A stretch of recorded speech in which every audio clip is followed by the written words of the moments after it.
So I want to fill you in on a little bit of a secret. Luke actually got a sneak preview of this bike way back in the summer of last year at World Ducati Week. But obviously we weren't allowed to show you, but now we finally got our hands on it.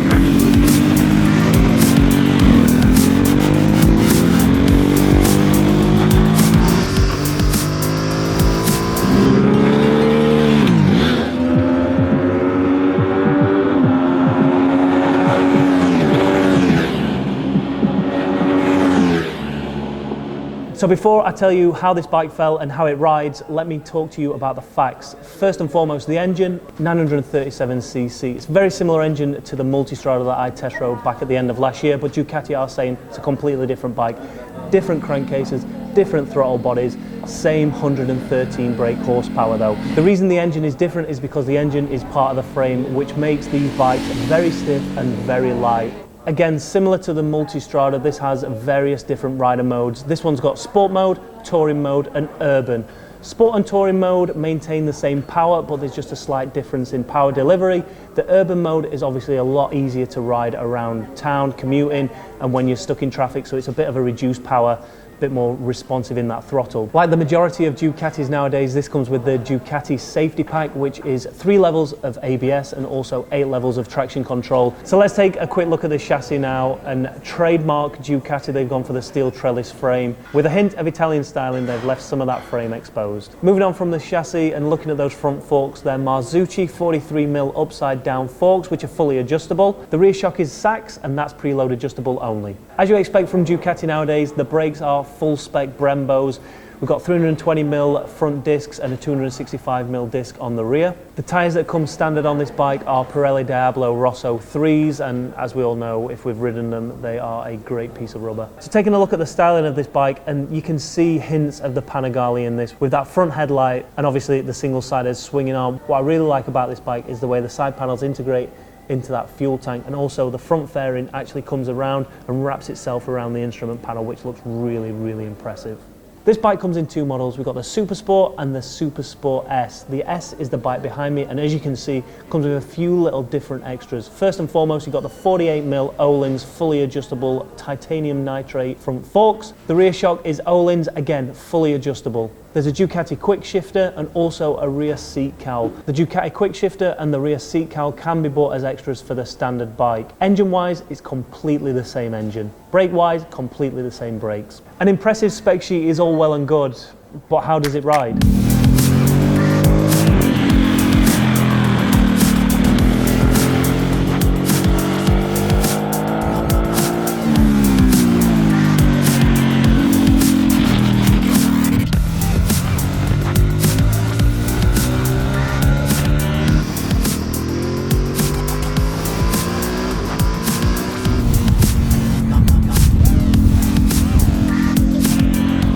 So we've come out to Seville in Spain and the Monte Blanco circuit. Now the plan was to have half a day on the track and then half of the day on the road, but the weather well and truly screwed us over once again.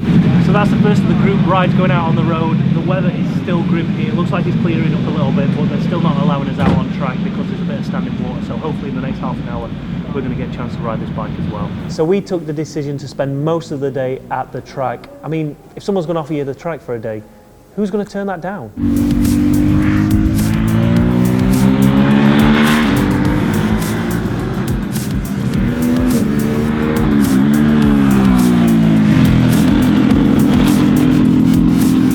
So the first thing I noticed out on track was the engine and how different it is to the Multistrada. It's much more responsive, much quicker in acceleration, and the traction control worked amazing in those wet conditions.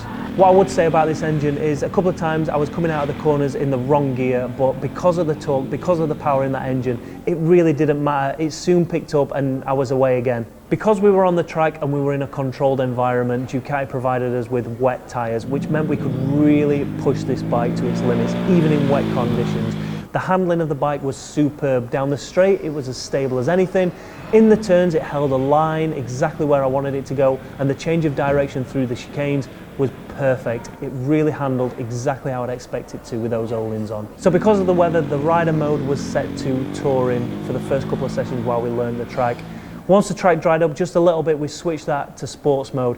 Now the only real difference between those is the difference in power delivery. Sports mode is a much more aggressive power delivery, whereas touring is a little bit smoother, same power all the way through, still 113 brake horsepower. So it might not be a true representation of just how good these brakes are because of the wet weather tyres, but they were phenomenal. They stopped on a sixpence. There was no running on and off the track, and I hit every apex that I aimed for. I hit most apexes that I aimed for. Brilliant brakes, and I'd love to get them on the road with those road tyres on in dry conditions just to see if they're as good. Because this isn't an out-and-out sports bike, there's a huge array of different accessories you can get for this, including some 44-litre semi-rigid panniers. So although it is a sports bike, it can be used for touring as well, but it isn't a sports tourer. So we're halfway through the day here at the track. I've done a couple of sessions already, and now what's going off behind me is the tracking shot. So basically we're going to follow behind the car, and the car's going to get some nice shots of us, as you can see, from the track point of view. Obviously we can't go as fast as we were on the track earlier, but this bike is unbelievably easy to ride, and I guess that's what Ducati are trying to do with this bike, trying to make it versatile and accessible for everybody.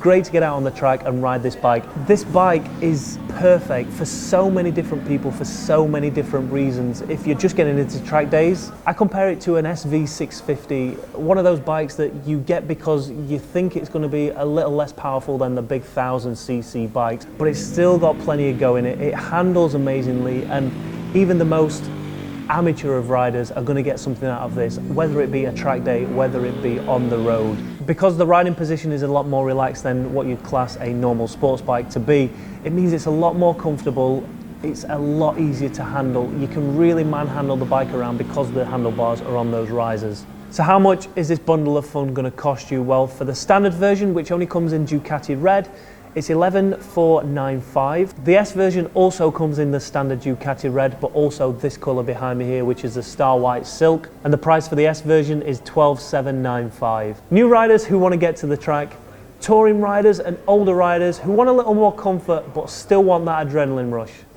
Could this be the ultimate all-rounder?